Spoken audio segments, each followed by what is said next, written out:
thanks so much for being here today.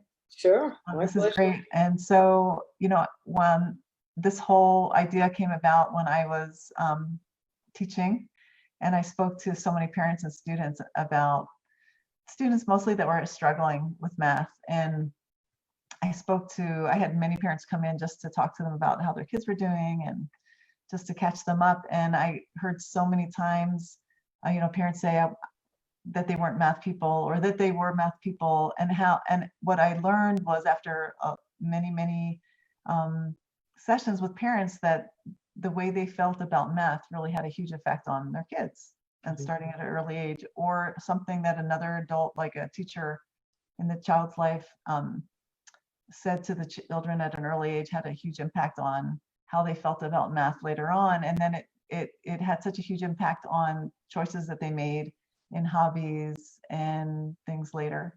So I thought it would be really interesting to talk to many different parents that have kids in school, or that have had children in school in the past, and just to talk to them about what their earliest math memories were, and how they affected their choices later in life. And if they did, for some people they did, some people they didn't.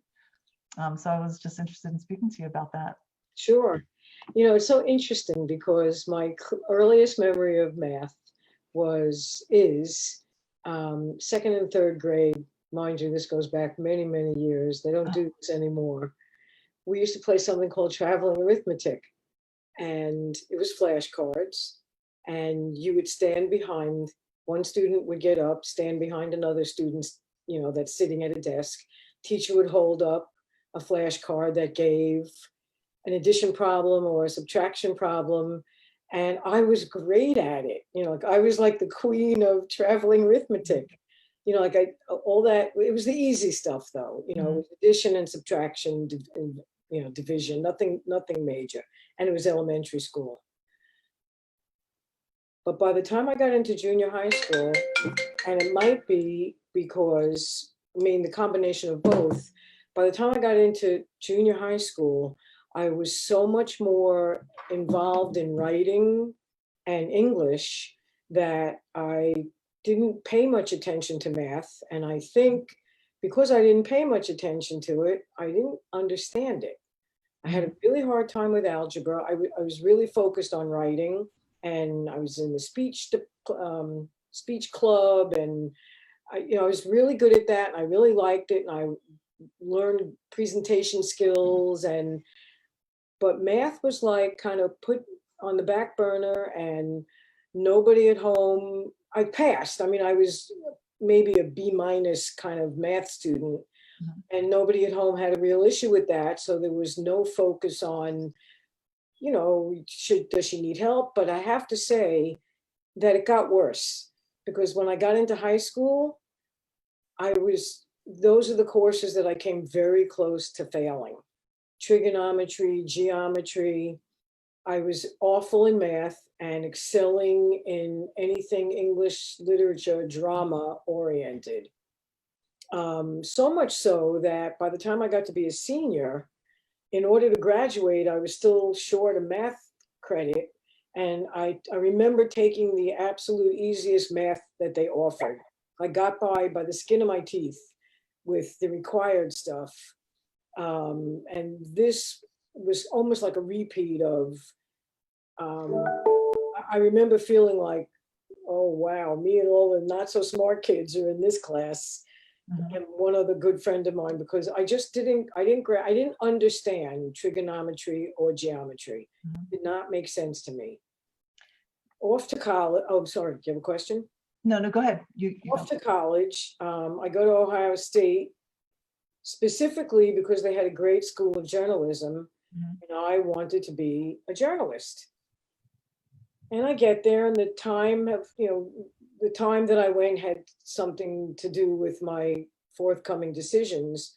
But the first year I took all my, regular credits or whatever. And then the next year, in order to get into the School of Journalism, I had to continue with math.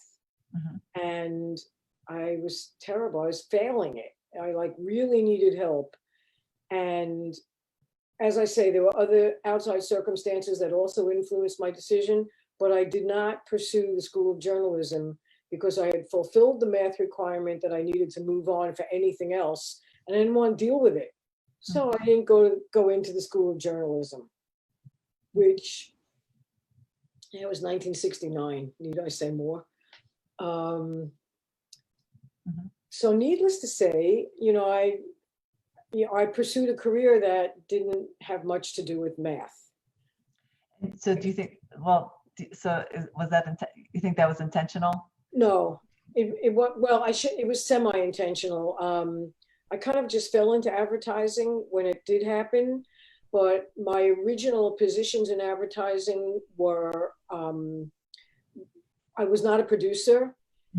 Being a producer required dealing with math, but by that time we had computers, and the computer did the work for you pretty much. Right. And I had to think on my feet about budgets and what things would cost, but that wasn't difficult. That was logical.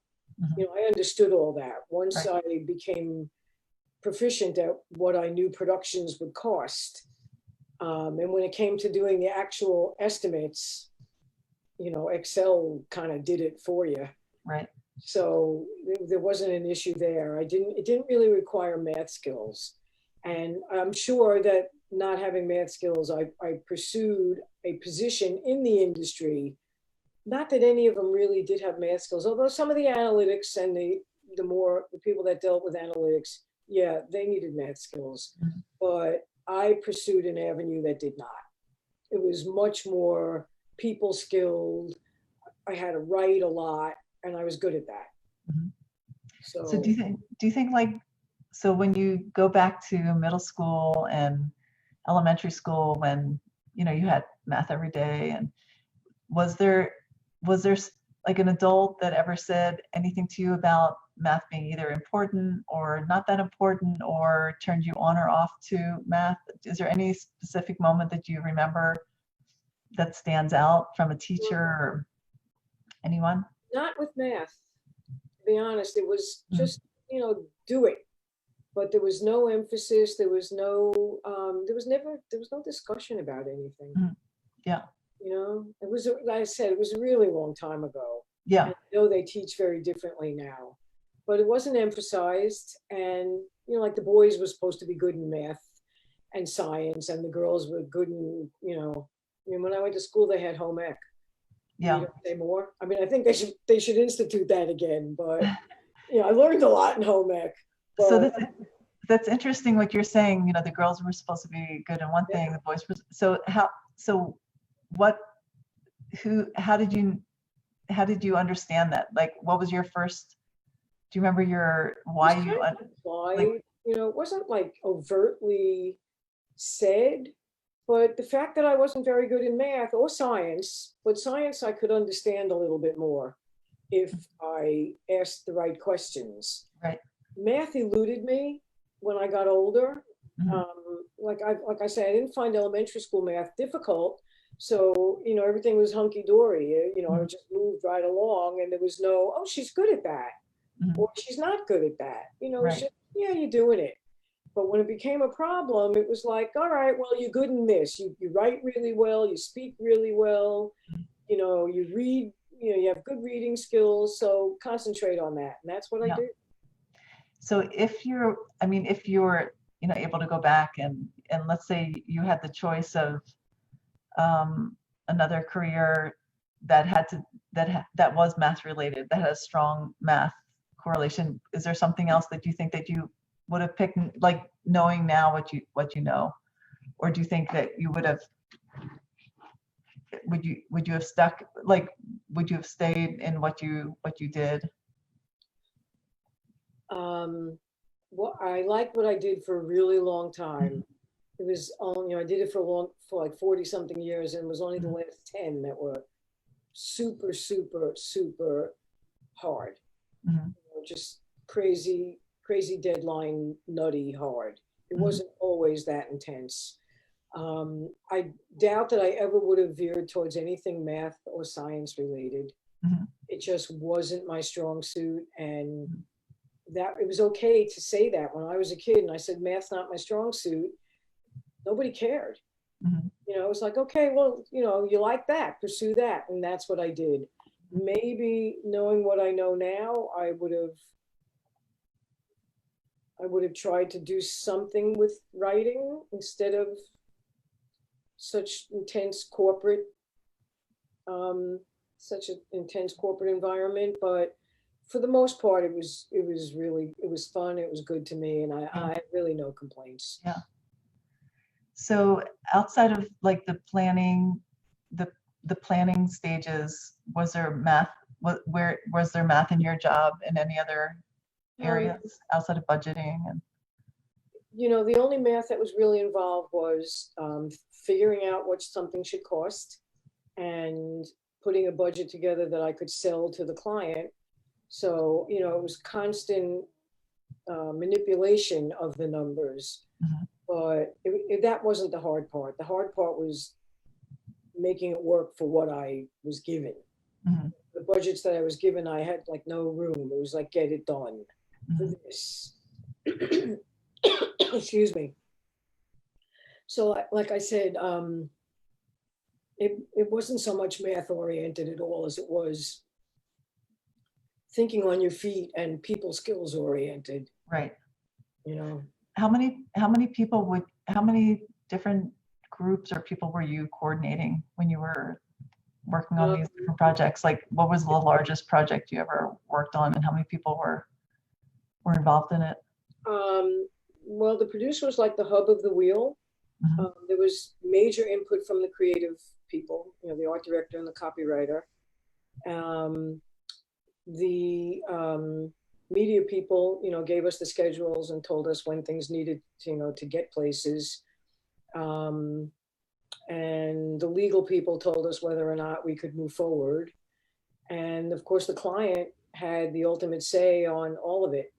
So, you know, there were all these like spokes of the wheel, and it was constantly changing because God bless the creative people. Of course, it originates with them, Mhm. but you know, they were changing, always changing their mind. Uh-huh. So, you know, and they didn't care what things cost. They were just like, Uh-huh. just make it happen. So there was always this constant juggling of, okay, which is why if the producer doesn't have great people skills, the job's not going to work for you.